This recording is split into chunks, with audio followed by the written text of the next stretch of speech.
Some OG Bitcoin wallets have seen life after more than 14 years of dormancy. Stocks and crypto react favorably to Trump striking a trade deal with Vietnam, and Jack Dorsey is back with a decentralized messaging app designed to take on WhatsApp and work over Bluetooth. Some say history is getting ready to repeat itself with an epic bull run. Others say history means nothing when it comes to crypto cycles. We say with absolute certainty that we have absolutely no idea what's going to happen. So if you're as clueless as we are, you're in the right place for our bad news episode number 782 of the Bad Crypto Podcast. 5, 4, 3, 2, 1, 0, ignition. Who's bad?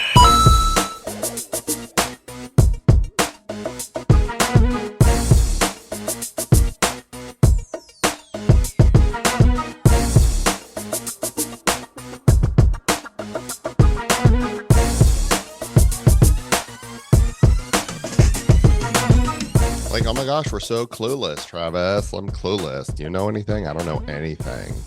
You don't know anything? I don't know anything. I'm clueless. Like that movie with Alicia Silverstone. Oh my god! I guess so, right? I don't know. I don't know if the crypto's going to go up or if it's going to go down. I don't know. Stop Well, asking. I mean, if anybody says they know, then they're probably somehow manipulating the market in their favor. You know, you're going like, do you know anything 100% in this world? No, you don't. Attention, family and friends and associates that I haven't heard from in years.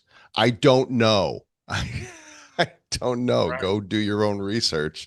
Yeah. But I can tell you this. I invest in crypto. So that's all I can tell you. Yeah. And when we started investing in Bitcoin, it was less than $2,000. And Yeah. now it's over $100,000. So I was actually we did a big Twitter space, and this guy from Turkey, he's like, since 2022, every day he invests $5 in Bitcoin. Huh. He just goes and buys $5 of Bitcoin every single day, no matter the price. He is a buyer of Bitcoin. And I was like, dude, $5 of Bitcoin, that's $150 a month, right? It's like Right. not a whole lot. Right. I was like, you could just on the first of the month buy $150 worth, but I think and you got to deal with all those fees. But Right. Well, it's just I think in Robinhood or something, you can set it up to Yeah. invest as much and as often as you want to. So great deal. It's a great idea. I mean, literally, you just do that over and over and over and over and over and over and over, and boom. yeah, I'm sure 10 years later, you're going to be happy you did it. Yeah. It just, you don't even feel that. It's like literally the price of a cup of coffee Yeah. each day. So let's take a look at the crypto markets as we timestamp for today. It is the 8th of July, 2025, 4:18 p.m.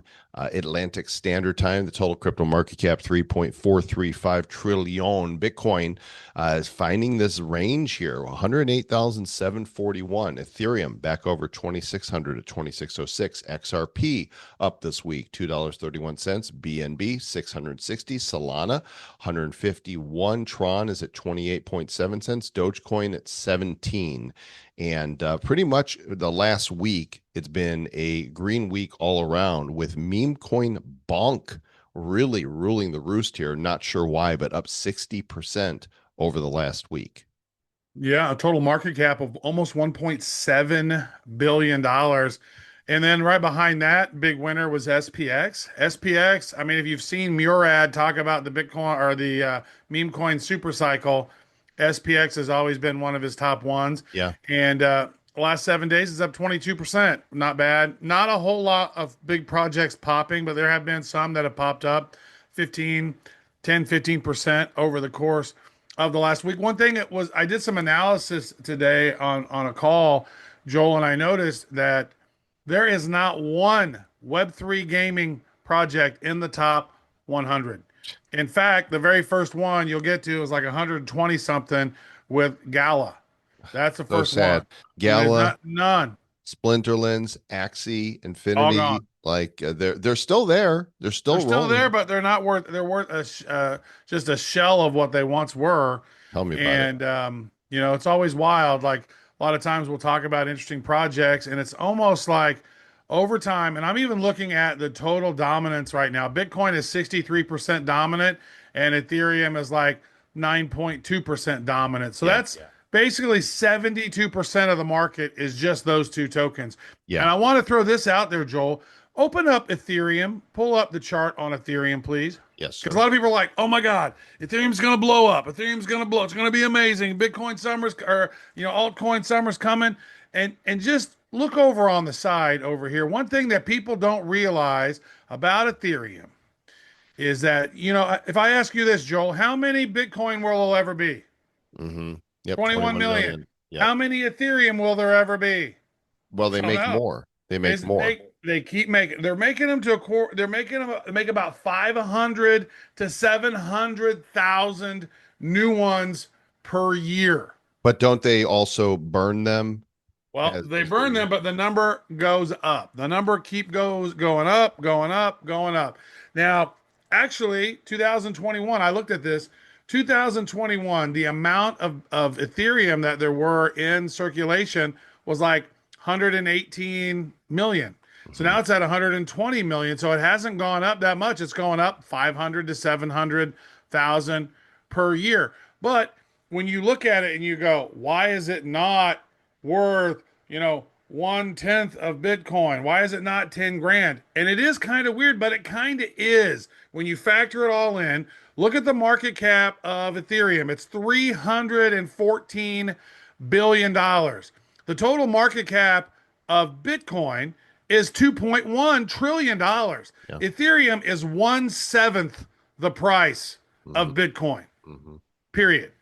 And when you go, well, it's only 2,500 and Bitcoin's is at 100,000. Yeah, but there's a whole bunch more Well, Ethereum. Bitcoin is the original decentralized coin. It has no peer. It Yep. just doesn't. Ethereum is, the rails that are set up for these stable coins and for transactions to take place. And I don't look. You can talk what you want about altcoin summer. I don't think that that is going to happen because typically we don't see the altcoin season until Bitcoin dips below 50% dominance. Well, for that to happen, that means Bitcoin's not going to have its massive run.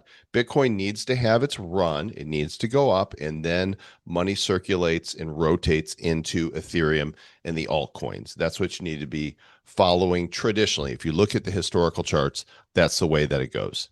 And so I don't, not that Bitcoin won't pull in its wake altcoins up with it, but the big 10x's that people are hoping for. I don't see how that happens while Bitcoin has all the attention. Yeah. Yeah. So, well, I mean, Bitcoin dominance is 63% right now. Yeah, it's huge. And a lot of it, That is the Bitcoin, like traditional, of course, all the other runs. What is it? How much higher does it need to get? I remember we were talking about in some of those altcoin runs, like, oh man, Bitcoin's like, it's not even 50%. It's like 40%. So we're sitting at 63% Bitcoin. the money So, is there because the money is here. As you look in the Bitcoin treasuries, this is what's yeah. capturing the news, Trav. MicroStrategy or now Strategy is just under 600,000. I'll bet you maybe definitely before our next episode, I'm going to say they're over 600,000 Bitcoin. And you see others increase their holdings this week. Mara increased theirs. Metaplanet, this is one to watch that I've got turned on to, that I've actually bought some stock in this company. This is the Japanese version of Strategy. They are building a Bitcoin strategy, Bitcoin treasury strategy, and look how quickly and how aggressively they're pushing in on this. So just the beginning of the year, we'll say January, they had 1,761 Bitcoin. This is, for all intents and purposes, a startup. Now they have 15,555. They're pushing very hard, and it will not surprise me to see Metaplanet, continue to move up here. I bet you they pass Riot, and I bet you eventually they pass XXI. Don't know if they're going to catch Mara because they're a mining company, but I think the Japanese see this and they're like, we go all in on the Bitcoin. Very nice. Well, I want to throw this out there. So, I mean, we're talking about strategy. We talk about how much Bitcoin they own. We see all these companies buying Bitcoin. So today, or it was yesterday, one of the two, the CEO and chairman of Bitmine Immersion Technologies, it's BMNR, and they have raised $250 million through private placement, and they have said they want to be the micro strategy of Ethereum, and that is to emulate their strategy with their Bitcoin treasury to have a Ethereum treasury as its core asset. Now, it sounds really good, but I'm always curious about it because there's no cap, there's no hard limit to the amount of Ethereum that there are. So to me, that raises problems.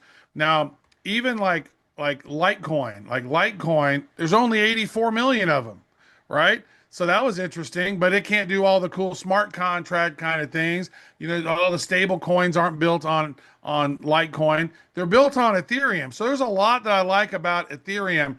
I don't like the fact that there's just an unlimited amount of them. That just Mhm. seems weird. It seems yeah, I got X amount of Ethereum. Like, okay, great, but we're gonna make a whole shitload more. Like they're I making don't like 700,000 a year. I don't like how easily it could become centralized, right? If if a foreign rogue bad actor wanted to come in like China, and they buy up enough that they have the staking pool. I mean, I don't know enough to know how possible that is, but I've certainly But heard that's a from. conversation that's going Yeah. on, is that there is some artificial price manipulation where they're holding down the price. Who is? And Well, finance? there's a No. yeah, there's a big short wall that's stopping the price from going off. And if you look at it, and actually kind of zoom out on Ethereum, and well, not necessarily zoom out too much, but just look about what's been going on since like May. It's kind of doing this. And the last time it did that, right around the same price, was in October of 2024. It was doing this, and then it went pop up to 4K. So, and it did that over the course of a month, right after Trump got elected. Now we're sitting at 2,500. It's still sitting there. Like, I think it should be 4,500, 5K. We should at least touch the previous all-time high because there's not that much more Ethereum than before. So I would like to talk to the manager, and that would be Vitalik, right? The manager of Well, I Ethereum. mean, the Bitcoin, take it with Ethereum. Yeah, I know. He's a character, that's for sure. that is true. So let's take a look at this. This is interesting, Travis. After 14 years of dormancy, some OG wallets have moved billions of dollars Oh, in yeah. Bitcoin. This is each containing 10,000 Bitcoin. Woke up here. Two addresses were valued at 7,800 when the initial transfer was made in April 2011. That is worth now $1.1 billion. Yeah. So this wallet right here, Bitcoin wallet, it transferred 23,377 Bitcoin to three different destinations. Two of them got 10K each, and the third one got the 3,700. They bought them for 78 cents a piece. I wonder if it was Roger Ver. You think it was Roger? Because I know Well, Roger's in a that is legal that battle. is a conversation so think about that. Spent $7,800 per 10,000 of them, and 10,000 is now worth 1.09 billion dollars. So was it Roger Ver? Potentially, but that is some serious diamond hands to hold on to that stuff. That's just one address that was bought in 2011. And not only that, but there was six other wallets that were 10,000 each that got moved. So not just this piece, there were some other ones that got moved. Now, if they were all connected, because we don't know how connected all those are, but it's kind of peculiar that all of those wallets would be moving at around the same time. And isn't Roger Ver in some legal issues? I thought like Yeah, yeah. he's having some With the problems. So government, they're yeah. basically he faces 109 years in prison because the U.S. government is saying that he evaded millions of dollars in taxes when he left the U.S. He basically, Yeah, but he said he revoked his US right, citizenship, but got him there's a out. certain taxation that's supposed to take place when that happens, and he says that he talked to his lawyers and he said that based on the value of Bitcoin at the time and what it was he was Yeah. receiving, he didn't have It's to pay not worth what taxes. it's worth now. It would be worth when he left. So what's the statute of limitations? You leave the US and the next year you get taxed on it, Well, what was the value of Bitcoin at that time that he left? Then pay taxes on that. But don't pay, you guys shouldn't have to pay tax on what it's worth today. You wouldn't think so, and yet this is kind of what's been happening. So there's a lot of people saying that he's like the new Ross Ulbricht, right? That there's all kinds of unjust justice being pushed against him, and we'll know more as time goes on. Dude, how much does he owe in taxes? He's got billions of dollars probably. Just pay what you owe in the taxes now. I think at this point he's beyond that. I think at this point they're prosecuting to send him to prison. I'm pretty But sure that's that dumb. Wouldn't they rather have the money? I think he's been fighting that for some time and didn't want to settle. They're like, So screw you. who Yeah. knows how that actually will happen. I don't know. Meanwhile, the trade wars continue on, and both Bitcoin and stocks are reacting favorably. Trump made a deal with Vietnam, a trade deal, and so I guess they're going to be reciprocating as he asked, and he's extended for those that they are in good faith negotiations with, like China. They're pushing tariffs forward, the changes until like August 1st. But for those that they're not negotiating with, I think like Japan, the 25% tariffs are in effect. So I think, there's initially the crypto markets responded very negatively to those tariffs. And this time I think they're taking the good and the bad together. And it seems that we're still very bullish. It's kind of wild how Bitcoin is like, yeah, it's anonymousness and all of this and blah, blah, blah. But Bitcoin.com sure wants me to log in. Yeah. It's like, Uh, log in, Bitcoin.com, log in. I'm like, I don't want to log in. There's a big week in the United States Congress next week, Travis. The Huge. House Yeah. announced the week of July 14th as Crypto Week. There are three bits of legislation that they're going to be considering: the Clarity Act, the Anti-CBDC Surveillance State Act, and the Senate's Genius Act. And all of this is to help follow up on Trump's desire to make America the crypto capital of the world. It's amazing how quickly things have changed. Like, no wonder there's bullishness. No wonder many people feel like we are being set up for an epic bull run. I think so, but I think there's just so many problems with what's going on right now. Like today, I mean, like we've been very pro Trump, speaking out about it, Mhm. and I've been very anti Epstein, that whole scenario. Like throw those people, whoever's Well, guilty of who's 'em. who's pro Epstein? Point me to that person. Well, obviously Congress and it looks like the FBI and the Department of Justice is like he didn't do anything. There is no Epstein list. Like, and then today somebody asked Trump about Epstein. He goes, "What? We're still talking about Epstein? That creep? We have, yeah. Yesterday they just said there was nothing going on." So it's like I am now convinced Trump was on that list in some way. He had something had to go on. There's photos or there's I don't think something. so. I'll tell you why I don't think so. If that was the case, then tell me why James Comey wouldn't have gone after him back then when they had all the Well, they're power. all part of the same deal. So this just tells me there's probably controlled opposition going on. It Like could be. Look, there's got to be some. I mean, Steve Bannon's on the list. Like so, there's like there's protectionisms on both sides, and so then for the FBI and the Department of Justice to come out and say, "Oh, there is no Epstein list." That's well, like no, it they reminds said me they of don't like have Naked an Gun, Epstein where these list. guys like, "There's nothing to see here." They didn't say there's no Epstein list. They say they don't have an Epstein list. That's different. It could be. It Garbage, could. So dude. I was listening to one podcaster saying that it's possible that all of that is still under the control of the New York FBI, right? That really Right, the FBI isn't the one that they make referrals for prosecution. It's right. the DOJ. It's not the FBI I'm concerned about. It's Pam Bondi that I'm concerned about. But look, Yeah. we can bitch and moan about that all we want. I'm grateful that Well, it's going Kamala to take away Harris. credibility from the scenario. If that It shit doesn't does. get released, it's going to take credibility around, and it's going to put a big divide in the MAGA movement or whatever you want to call But it. It's going to nothing would have ever come out with the Democrats. So there's no difference there. And I look at the 99% of things that they're doing that I yeah, like, that I'm grateful for, that yeah, wouldn't be happening, that would be way sure. worse. So, No, you know, I don't disagree, but I think that maybe he was put here to kind of create this divide or something. I don't know.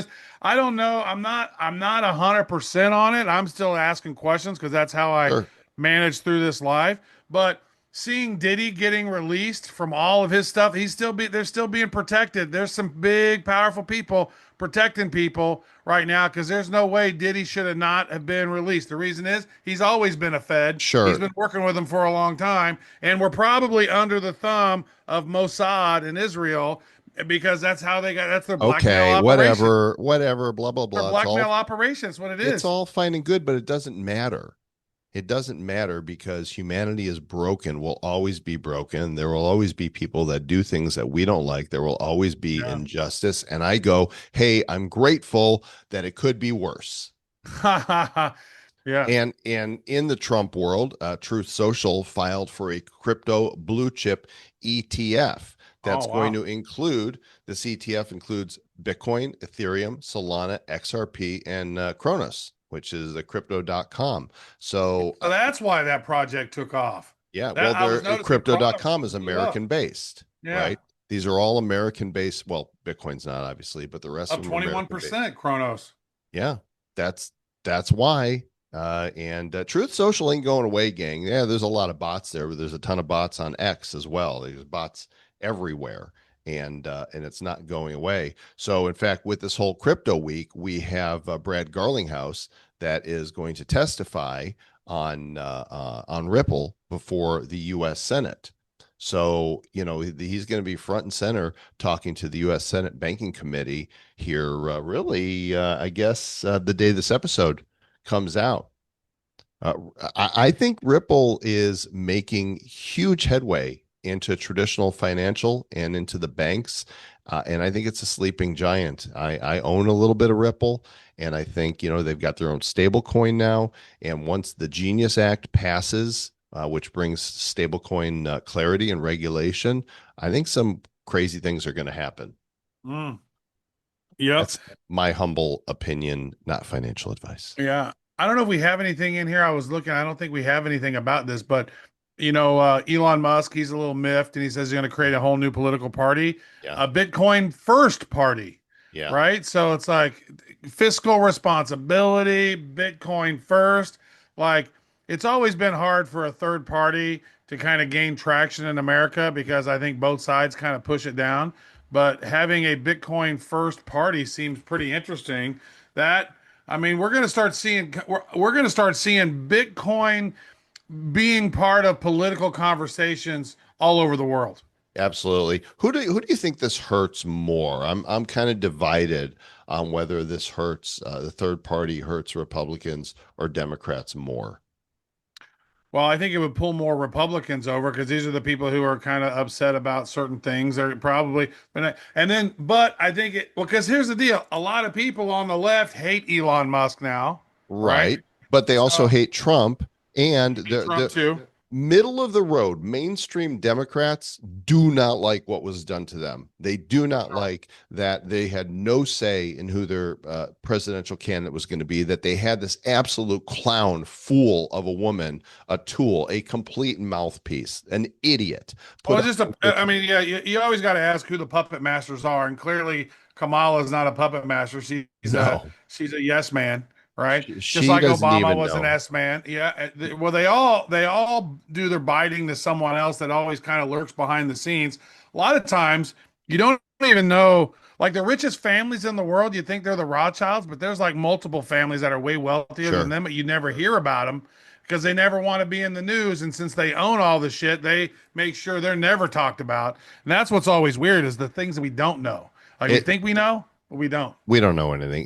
But it's very possible that the America Party could easily pull from the, you know, disgruntled Democrats as well. They hate what's going on right now. They hate how there's no leader in their party. Like mainstream Democrats have to look at the tools that are out there, the stunts that they're doing publicly, Hakeem Jeffries and Chuck Schumer and these clowns, and going, these people don't represent me either. I don't like Trump. I don't like Republicans, but I don't like my party. So Elon Musk is providing an alternative, and I think that And he's not even American, so he can't run it, but he yeah, can they can maybe help lead it a little bit.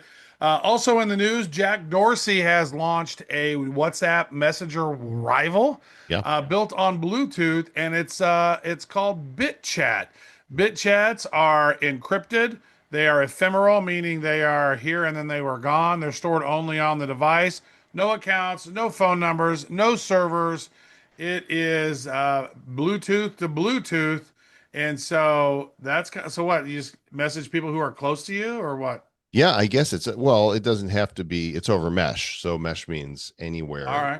with Bluetooth, but no internet, no central servers, no phone numbers, no emails required. I actually looked on test flight and the Huh. beta is closed for it right now, so you can't get into it. But I'm torn about Dorsey because Dorsey's created some really cool stuff, but when he had a chance to stand up against the censorship when he was in charge of Twitter, he didn't. But he's been a huge proponent of Bitcoin. He's been a huge proponent of decentralization. He's built some cool stuff.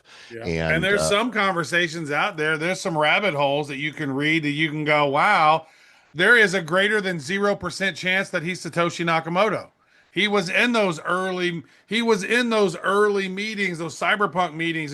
He was wearing clothing and shirts from that when he was at the University of Missouri Rolla. Like he was in those cypherpunk circles. And so yeah, it's really interesting to look at that. But I wonder when you have so many investors, Joel, like that are you're beholden to all of them and you just own he didn't own a big percentage of Twitter when it was all said and done. Like you had Ev and Biz mhm. Stone, those guys owned a big percentage, and then all the different VCs and they got diluted. And so it got so big, like how do you stand up against the giant? Like it's hard if you're just the vote. Let's say, well, you're fired. We're going to put a new CEO in because he was easily removed more than once. There's a non 0% chance that he is Satoshi, like so many others that we, think it could be. We don't know. This will really shock and surprise you, Travis, that according to a Coinbase executive, the meme coins launched on Pump.Fun and Let's Bonk are most likely bots. Who would have guessed? Well, they're dirty dev bots, I'll tell you that, because they dump it on you. It's not pump.fun, it's dump It's and just dump, run. and it's They not dump fun. dot run is what they do. It's like it's the worst sort of thing. And look at all these. Look Look at at all these majority of them all bots, baby. from the same addresses. One new token every 3 minutes from the top accounts. Uh, there's one guy responsible for around 18,000 tokens created on Pump.Fun. Appears they wake up and create on average about a dozen tokens an hour until they go to bed, then do it again every day. They've done this for months. Somebody's Dude, arrest those guys. Like right. because they're just stealing liquidity from people. That's just like, all right, I can't wait to steal from people today. Well, maybe eventually justice will catch up. There's always people that are looking for ways to game the market. Data on Dune Analytics shows that the all-time token creator has launched 4,669 tokens. See, now this is where Pump.Fun is just rogue and off the rails. They should have said, nope, you can't use this same address and launch another shitcoin. Right. You've already rugged multiple tokens. You can't do that. Zero accountability. And Pump.Fun founders and people who are part of that can eat huge bags of dicks, But here's what I bushels, don't understand. barrels of dicks. If you do a rug on Pump.Fun, it does put a flag on your account. So I'm not sure how that is Are working. they doing Yeah, 4,669 tokens, man? I have no idea. That is Wow. wild. We got a couple AI stories here, Sir Lord Travis. Let's talk about this. What do you know about humanity protocol and using AI to bring identity verification on chain? Yeah. Had conversations with Terrence Kwok. He's the CEO and founder of this thing, and this thing has raised tons of money, valuation of well over a billion dollars. And this is sort of the competitor to Sam Altman's WorldCoin, Mhm. right? Sam Altman's WorldCoin, you got to scan your eyeball and you got to see that it's you, and it's all the eyeballs are unique, so that proves that. But what this does is you do a palm scan, and the palm scan actually it sees the blood vessels underneath your palm. It can read that you're a human, not necessarily say that you are a certain person, I think, but it seems more secure. But we're getting into an age where you just talked about how many of those were ran by, how many of those pumped out funds were ran by bots? How Right. much social media traffic is ran by bots? There's going to be a time where we need to verify that we're an actual human because, I mean, look at all these. I mean, you talked about that in your newsletter around, even OnlyFans models. There's going to be OnlyFans, and there already are AI models that are making more money, and they don't, and then OnlyFans doesn't have to pay them. They get to take all that money, right? So it's like they're not humans. So verifying that you're a human is important, and they own humanity.org. Like that's just a great name. Proof of humanity is what it is, and so that helps POH. Don't be avoid a a lot of problems. POS, do POH. Yeah, yeah, there you go. So, Trav, I don't know, look, I've read some stories recently about people that are going insane with ChatGPT. Like they're talking to AI so often, they're becoming emotionally connected, and it's damaging people, just like anything taken to the extreme, right? But apparently, there is a growing number of users that are dropping acid and taking ChatGPT. And I Wow, I've don't not know. done that. That sounds interesting. I don't think it's a particularly good idea, but that's some people are doing it and finding ways to progress and develop using AI Yeah. and tripping out. Well, there's been some really interesting sort of different treatments out there to help people with psychedelics. And I do think that, mushrooms in small doses can really help eliminate a lot of depression and kind of reconnect synapses in your brain that maybe Not weren't connecting. recommending it. Well, I would say that I personally think that if humanity once a year did a nice dose of shrooms, we'd probably get along much nicer because we realize we're all connected. We have more in common than we do not in common. And being a smart amount, obviously, not a huge heroic dose. But yeah, I think that it can help, but it's also a problem where, it doesn't typically solve the root cause. It's like putting a band-aid on Hmm. things. And so, I would say, yeah, it's an interesting sort of a schizophrenia Tripsit. seeking missile. That's weird. It's kind of crazy. Tripsit AI. I mean, here's the thing. AI, a lot of what we get from AI is BS, right? It just strokes whatever we Yeah. want to say. That's a great idea. What a thoughtful person you are to, Right. be asking What an that ego question. boost it is all the time. Like, And according it's to AI, my ideas are fucking golden. right, always. Always. It never comes back and says, that's a really you should not Well, you jump got off to that tell it. You building. got to be like, be a little bit of a devil's advocate on my ideas. Don't just blow smoke up my ass. Tell me how these can be better. But this is why I'll tell you. Whenever I've done shrooms or LSD or DMT or any of that, I don't want anything to do with technology. I Mhm. want to go out and touch Outside, trees. touch I want to grass. be outside. I want to look at the stars. So I Mhm. can't even imagine just sitting here looking at AI generated shit while Well, I'm it's your tripping balls. therapist. It's designed, this trip set's designed to lead you through the process on your trip. But I don't know, you start like the words start getting blurry.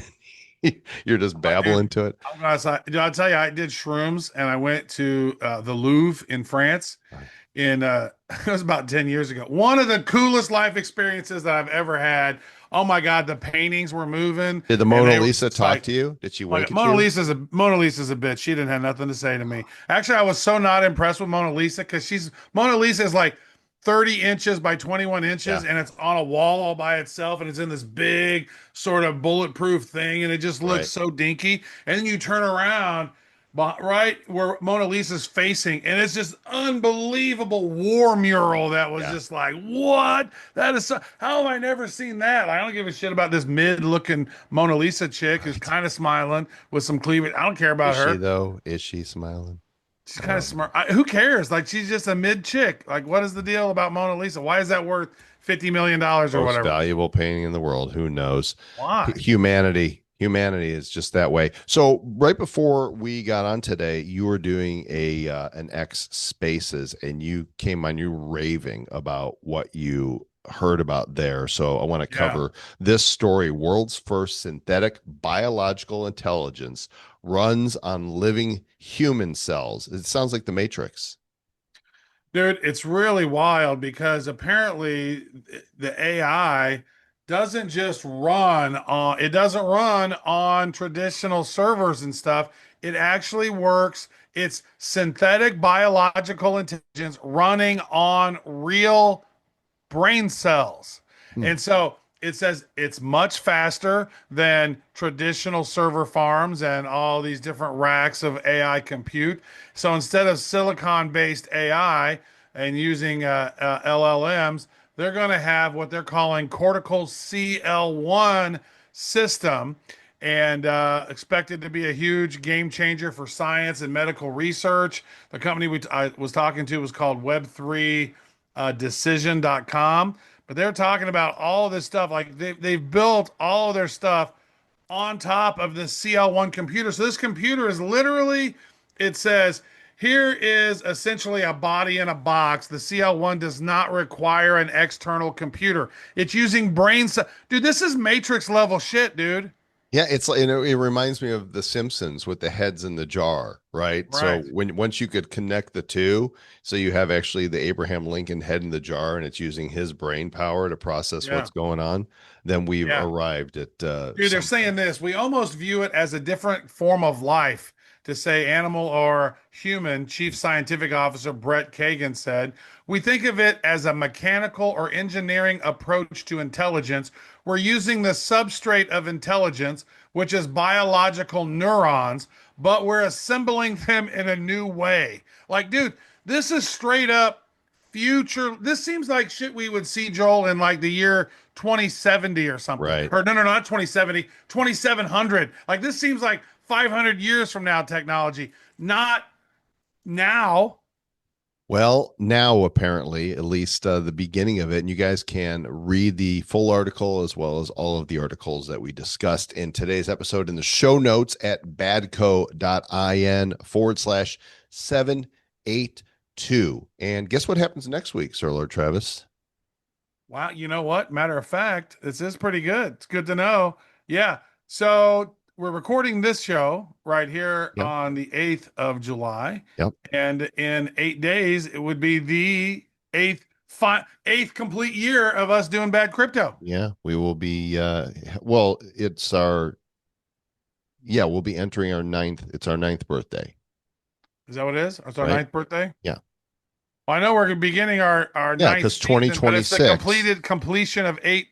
Yeah. Completion of 8 years. Yeah. Right. It's So going we'll in be our going ninth year. into our ninth year of broadcasting. And so you guys are going to want to listen. We're going to have some fun. We're going to talk about the journey so far. And I would love to hear from you guys. Feel free to email us, badcryptopodcast@gmail.com, or give us a call, pick up the old ringer dinger, and you could dial 708-885-9030, 708-885-9030. And you can tell us, what's on your mind. We'd love to hear from you. Tell us a bad joke. Tell us how much we suck. Tell us how much you suck. Whatever. Tell us how awesome crypto is. It's all good. 9 years, dude. I know. That's crazy. Completed 8 years. And I still appreciate you as much as I did the first time we met back in the day. Amen, my brother. We appreciate all Dislike of you. I don't dislike you much at all. Appreciate that. Thank you to everybody who has joined us on this journey. Enjoy your life. Enjoy things. Enjoy the people around you. Enjoy the experiences that you have. And, of course, stay bad. Woo! 9 years. Let's go.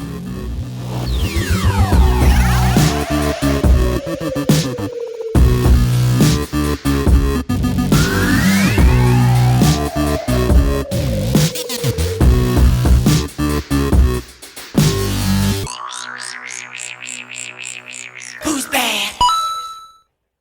The Bad Crypto Podcast is a production of Bad Crypto LLC. The content of the show, the videos, and the website is provided for educational, informational, and entertainment purposes only. It's not intended to be and does not constitute financial, investment, or trading advice of any kind. You shouldn't make any decisions as to finances, investing, trading, or anything else based on this information without undertaking independent due diligence and consultation with a professional financial advisor. Please understand that the trading of Bitcoins and alternative cryptocurrencies have potential risks involved. Anyone wishing to invest in any of the currencies or tokens mentioned on this podcast should first seek their own independent professional financial advisor.